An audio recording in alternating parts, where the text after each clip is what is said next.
Hello, friends, strangers, new people to the Word of Gord.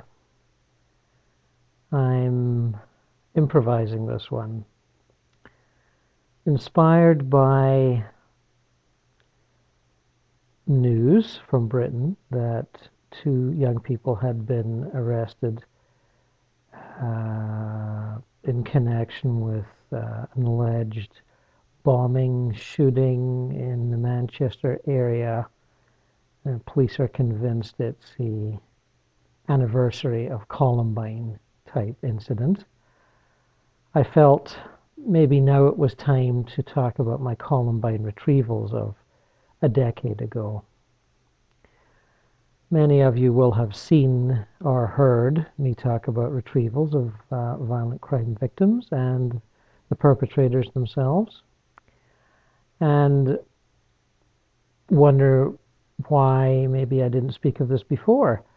Well, I think it was too much of a hot button issue. I felt people might be offended deeply. And at the time, I wasn't publishing anything or doing anything on the internet. Although my account did appear in my, here we go, second book. Oh, there's the back of it. More Adventures in Eternity. And that was published in 2008. No, 7. No, 8. Oh, I can't remember. Anyway, last year or so. But it was mentioned and accounted for rather anonymously as a high school shooting, of which, of course, there's been many. And it was a particularly interesting retrieval for me. It was hard work. I had to go back. I had to go back to the scene 5 times, I think, beginning shortly after the shooting and going on for at least 2 or more weeks. Now, as you may know from either me or other sources, 2 weeks here means little in the non-physical world, any part of the non-physical world, whether you're in heaven or in purgatory or in the state we call the earthbound ghost state, which the 2 boys, the shooters, were indeed in an earthbound ghost state when I found them. They were, in fact, still roaming the high school, patrolling it, overjoyed and thrilled with their power and their victory, as it were. And certainly not, I don't think they were aware of time. Maybe they might have 2 or 3 days had gone by. They weren't really sure.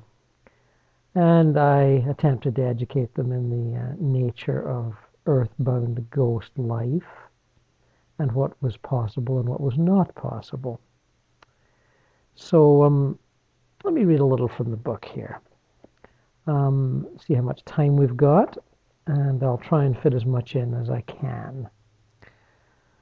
According to my notes, I spent well over 3 weeks working on the case, with a first attempt spoilt by the sudden eruption of an upstairs vacuum cleaner, and a second with the overkill of imaging myself as a brilliant ball of light, which unfortunately sent the perpetrators scurrying away in fear of a being they called the Avenging Angel, and shooting at me with thought-form automatic weapons while I sang out, come out, wherever you are. You are forgiven." And a third where I was accused of being an emissary of the Dark Lords, sent to drag them into underworld slavery. And then a fourth where I actually managed to converse with one of the students. This boy was quite sure heaven was only for the kind of assholes who made life hell for them at school.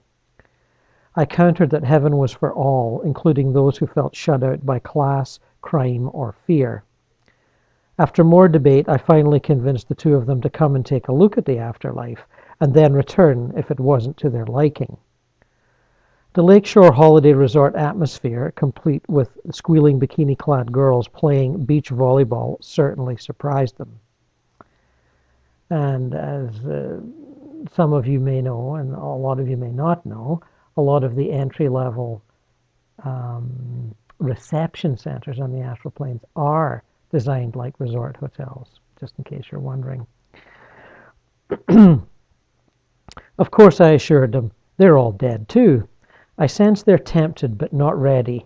Their old empire, the astral replica of their high school, an empty shell over which they now rule, being much too tempting. Earlier, I'd sensed the teen cult movie The Crow had been a major influence on these boys, and on my next visit, I bring the matter up. A kind of, yeah, right on response let me nod in assurance. I then explained how its message of afterlife vengeance against those who oppressed you in life was completely wrong, and that they'd never be able to go after their tormentors or shoot them. Unless they'd shot them already, that is. One of them argued that he was able to meet his girlfriend almost every night. That was because she was out of her body and wanted to see him, I told him. His old enemies might never leave their sleeping bodies, and if they did, he could do them no real harm, as astral bodies can't ever be wounded. I avoided the haunting entity option, hoping that he hadn't read about it somewhere. As we continue to debate, I feel I'm slowly getting through to them. Assurances that they'll never have to face their enemies if they don't want to, or atone for their crimes until choosing their next life, seem to have a lulling effect. Soon I'm convincing them to come back for another look, and we're quickly at the reception center being met by a friendly parental type couple named Maury and Esther, who seem very glad to take the boys off my hands. They offer them a tour, and by observing the drag to their walk as they move away, I sense they don't feel a real belonging, but somehow I know that will come. A couple of weeks later, I encounter one of the boys on Focus 27, and he is very effusive in his thanks to me. I told him no problem. It was an interesting challenge. Is that why I persisted, he asked. Yes. I asked if he's met any of his victims. Yes, a couple. How did he know I was coming? This was still in the early days when I would ask such naive questions. Well, of course, my guide Henry told him. His colleague in crime was around and okay, apparently. I told him I was available if he had any queries, but was also sure that others around Focus 27 could also help if asked. Many months after this, with retrievals of all kinds safely under my belt, and the school shootings almost completely out of my conscious mind, I was given some information on falling into a short afternoon nap. Information comes that way sometimes. It was the images necessary to understand the past lives of those young shooters. Poor blacks bundled into the army and then Vietnam, where they each died the most undignified of deaths, embittered by their country's callous disregard for their people. Once moved on and enjoying a brief respite from earthly pressures, they, like many young soldiers cut down in their prime, wanted back in the game, only this time with a better hand to play. Why not be the rich white kids who avoided the draft and got to party like pigs? Their guides arranged it, and they were incarnated as babies, headed for privilege and choice. How they came to their impasse of anger and vengeance is perhaps a matter for less esoteric psychologizing, but the general picture has been imprinted. Anyway, I hope that helps a little bit, or maybe hinders. I'm sure it'll annoy some people, maybe people feeling that I'm not being sensitive enough to the deaths of the victims.